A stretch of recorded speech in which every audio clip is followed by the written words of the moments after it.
Hello friends, how are you? Hope you are doing well. So we are continuing our next question related to the ESG, sustainability and climate change. The question is, what are the climate related scenarios? So climate related scenarios are often based on the projections of the future GHG emissions. They are used by the experts to evaluate future vulnerability to the climate change as well as the need for the mitigation of the future changes in the climate or for adaptation to them. So the goal of these scenarios is not to predict the future. There can be certain examples related to the climate risk associated with these events.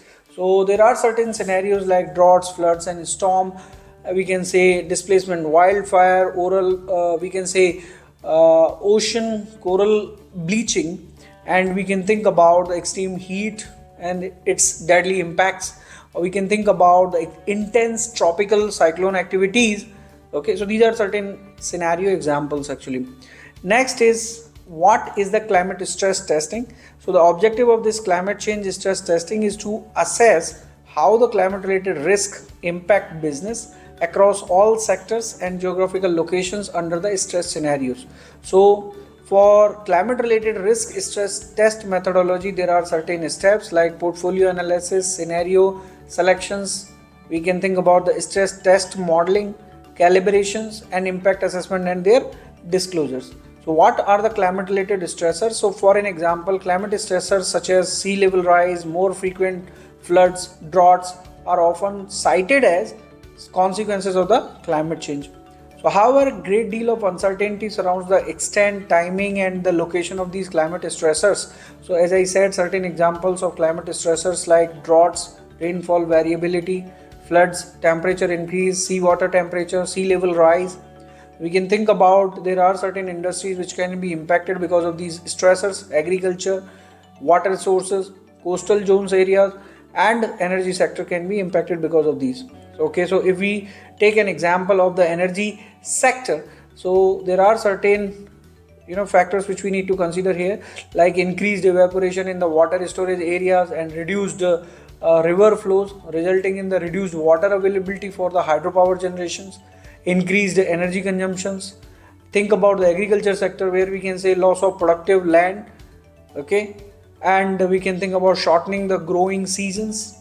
So these are certain impacts of the climate stressors actually. So what are the non-climate stressors? Non-climate drivers or stressors such as land use, land degradation, urbanization, pollution affects the systems directly and indirectly through their effect on the climate. So there are two different type of climate stressors I discussed with you: climate stressors and non-climate stressors actually.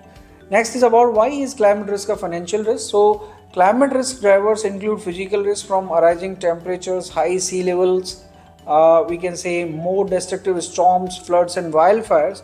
So high carbon scenario would generate considerably physical financial risk from uncertain extreme events and adverse trends actually.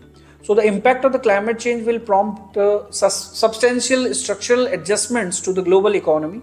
Such fundamental changes will take to impacts to the balance sheets and the operations of the banks actually, and leading to both risk and opportunity. So climate change has become a financial risk for the banks and the other industries as well, and must be treated also.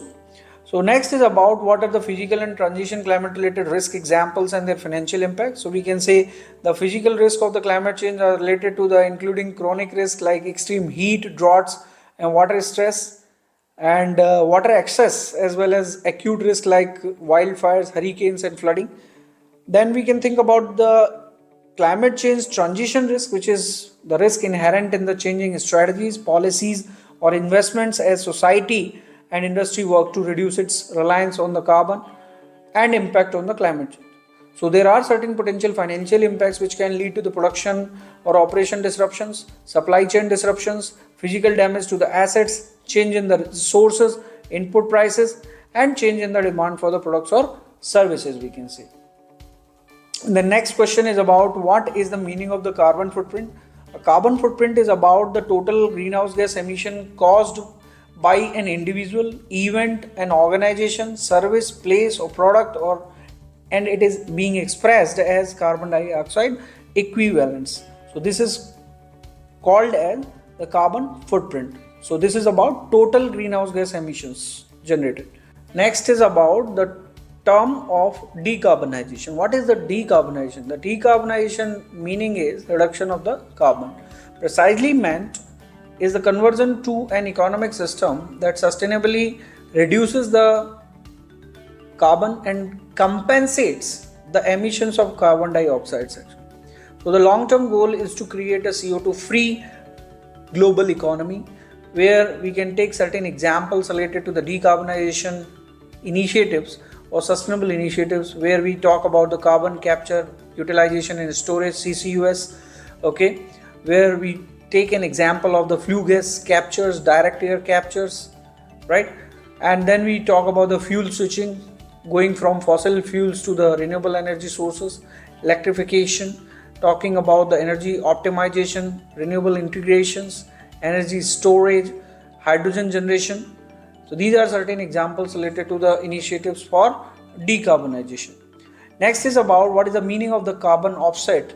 A carbon offset is a reduction or removal of emissions of carbon dioxide or other greenhouse gases made in order to compensate the emissions made elsewhere actually.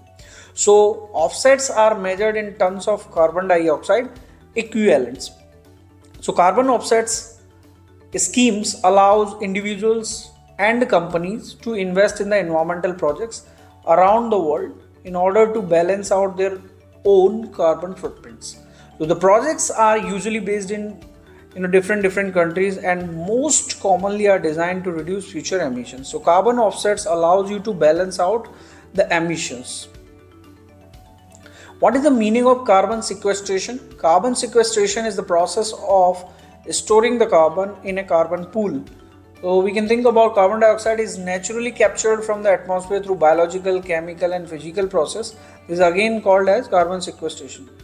Think about next discussion, which is about what is the low carbon future. The low carbon future means deep decarbonization as it is described in the literature.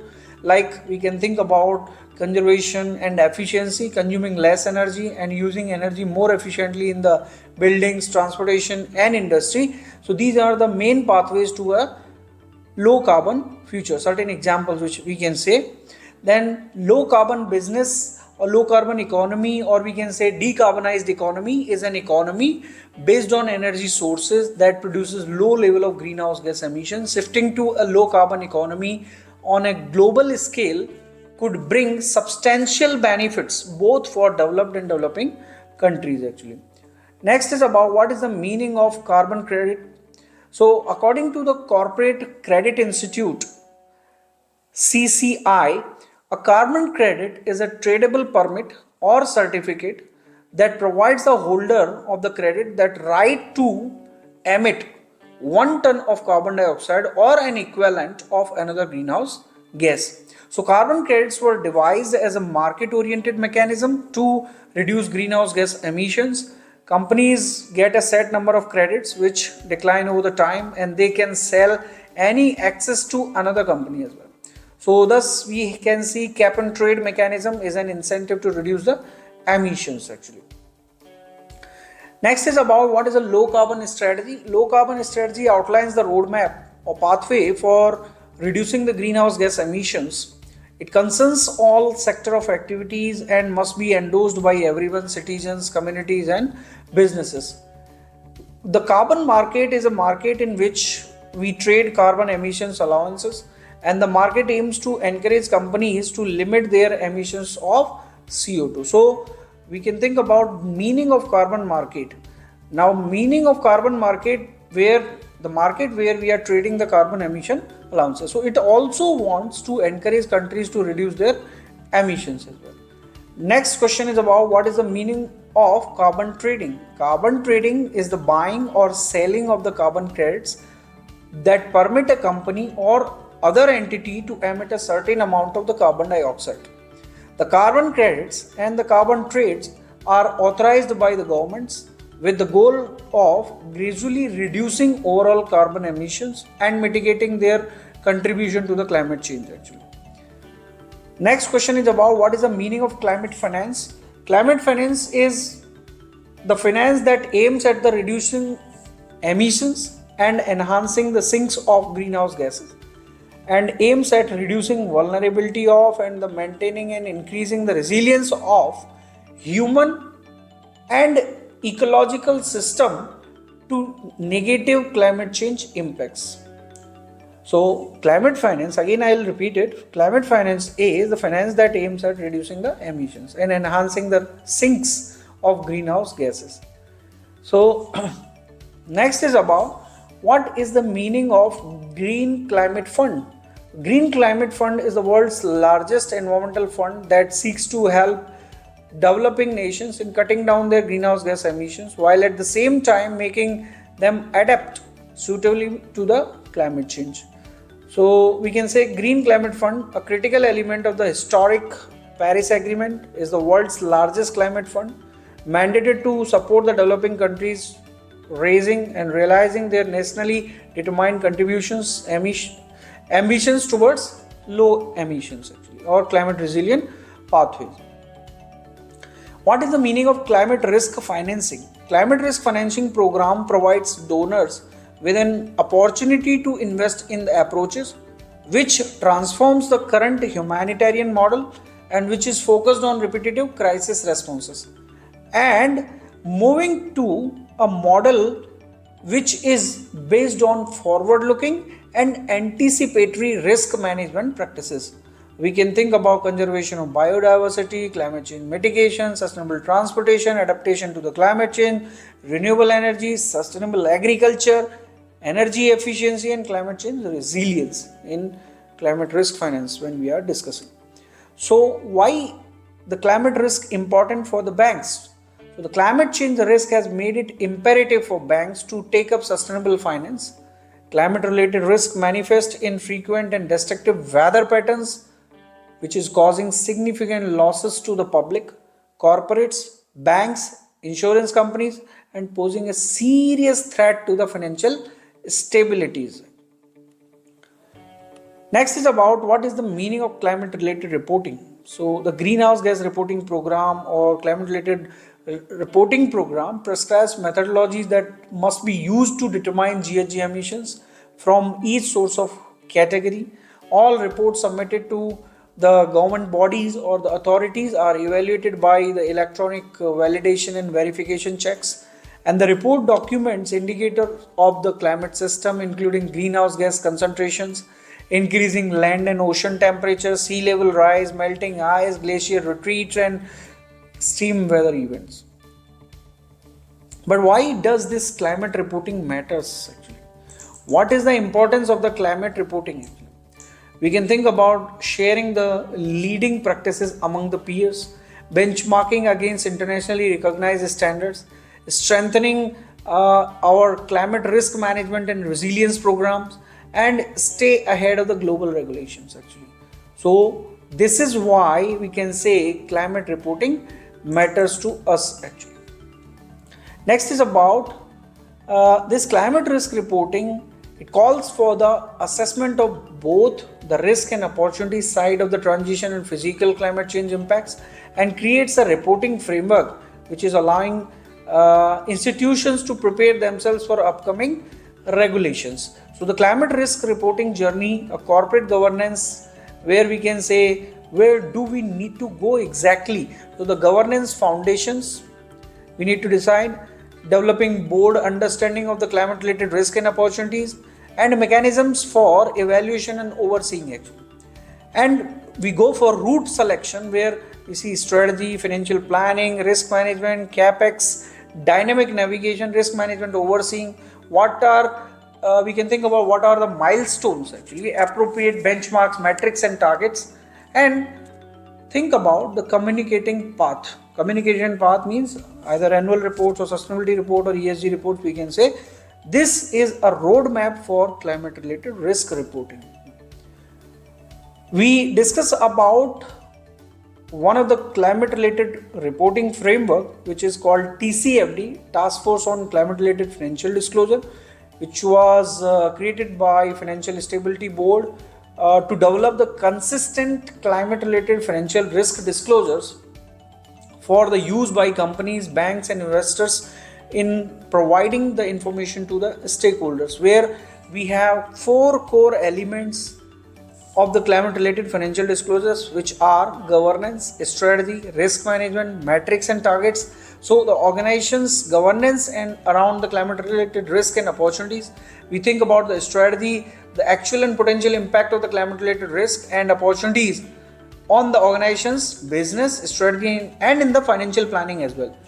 When we talk about the risk management element, then we think about the processes used by the organizations to identify, assess and the managing climate related risk.